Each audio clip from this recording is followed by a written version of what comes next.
Hello friends, எல்லாரும் எப்படி இருக்கீங்க?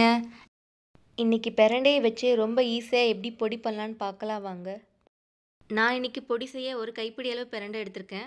முதல்ல கையில் தேங்காய் எண்ணெய் இல்லைன்னா நல்லெண்ணெய் சேர்த்து நல்லா தடவிக்கோங்க. ஏன்னா இதில் இருக்க நாரை கிழிக்கும் போது உங்களுக்கு வந்து கை அரிக்கிற மாதிரி ஃபீல் ஆகும். ரொம்ப பிஞ்சாக இருக்க பிரண்டைனா நீங்கள் நார் எடுக்கணும்னு அவசியமே இல்லை, நீங்கள் அப்படியே யூஸ் பண்ணிக்கலாம். ரெண்டு சைடு இருக்க நாரையுமே எடுக்கணும். பிரண்டை பார்த்தீங்கன்னா உங்களுக்கு ரொம்ப ஈஸியாகவே வயல்வெளியில் வேலியில் கிடைக்கும். கிடைக்கிற சீசனில் இந்த மாதிரி பொடி பண்ணி வச்சிட்டிங்கன்னா ரொம்பவே யூஸ் ஆகும்.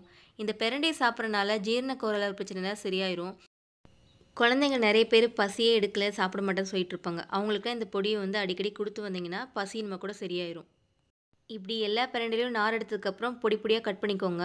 இப்போ கட் பண்ணி வச்சுருக்கேன் பாருங்கள். இதை கடைசியாக எண்ணெயில் ஃப்ரை பண்ணிக்கலாம். அதுக்கு முன்னாடி மற்ற பொருள்லாம் ஃப்ரை பண்ணிட்டு வந்துடலாம். ஒரு இரும்பு கடாயை ஹீட் பண்ணி அதில் 1/2 கப் கடலைப்பருப்பு சேர்த்து நல்லா வறுத்துக்கோங்க. எண்ணெய் சேர்க்கணுன்னு அவசியம் கிடையாது.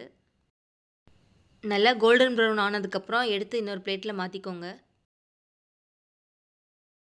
இப்போ அதே பேனில் 1/2 கப் உளுந்தப்பருப்பு சேர்த்திக்கிறேன். இதையும் நல்லா கோல்டன் ப்ரௌன் ஆகிற வரைக்கும் வறுத்துக்கோங்க. இதுவும் கலர் நல்லா மாறினதும் இன்னொரு பிளேட்டில் மாற்றிக்கோங்க. அடுத்து ஒரு 5 கொத்து கருவேப்பிலையை வந்து வாஷ் பண்ணி வச்சுருக்கேன். அதையும் சேர்த்து நல்லா வறுத்துருங்க. உங்களுக்கு வந்து கையில் உடச்சா நொறுங்குற மாதிரி இருக்கணும். அந்த ஸ்டேஜ் வந்ததுக்கப்புறம் ஆஃப் பண்ணிவிட்டு இன்னொரு பிளேட்டில் மாற்றிக்கோங்க. அடுத்து ஒரு 20 பூண்டை வந்து நல்லா தட்டி வச்சுருக்கேன். இதையும் நல்லா வறுத்துக்கோங்க. கோல்டன் ப்ரௌன் ஆனதுக்கப்புறம் இன்னொரு பிளேட்டில் மாற்றிக்கலாம். வேணும்னா ஃப்ரை பண்ணுறதுக்கு ஒரு 1/2 டீஸ்பூன் எண்ணெய் கூட சேர்த்திக்கலாம்.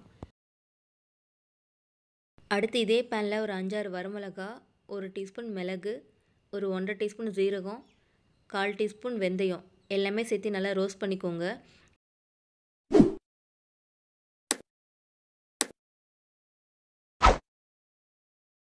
ஒரு 2-3 நிமிஷம் ரோஸ்ட் பண்ணதுக்கப்புறம் இந்த ஸ்டேஜில் 1 டீஸ்பூன் சோம்பு, ஒரு கட்டி பெருங்காயம் சேர்த்து நல்லா ஃப்ரை பண்ணிக்கோங்க.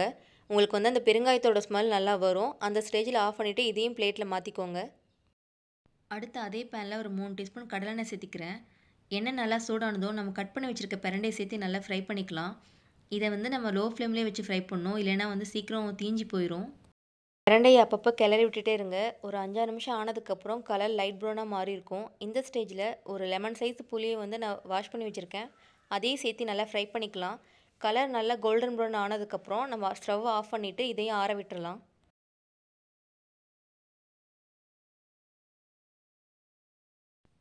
நம்ம எண்ணெய் சேர்க்காமல் வறுத்த எல்லா பொருளுமே கையில் நொறுங்குற அளவுக்கு ஆறிடுச்சு. இதை மட்டும் மிக்ஸி ஜாரில் மாற்றிட்டு கூடவே ஒரு 1/2 டீஸ்பூன் உப்பு சேர்த்து நல்லா அரைச்சிக்கலாம்.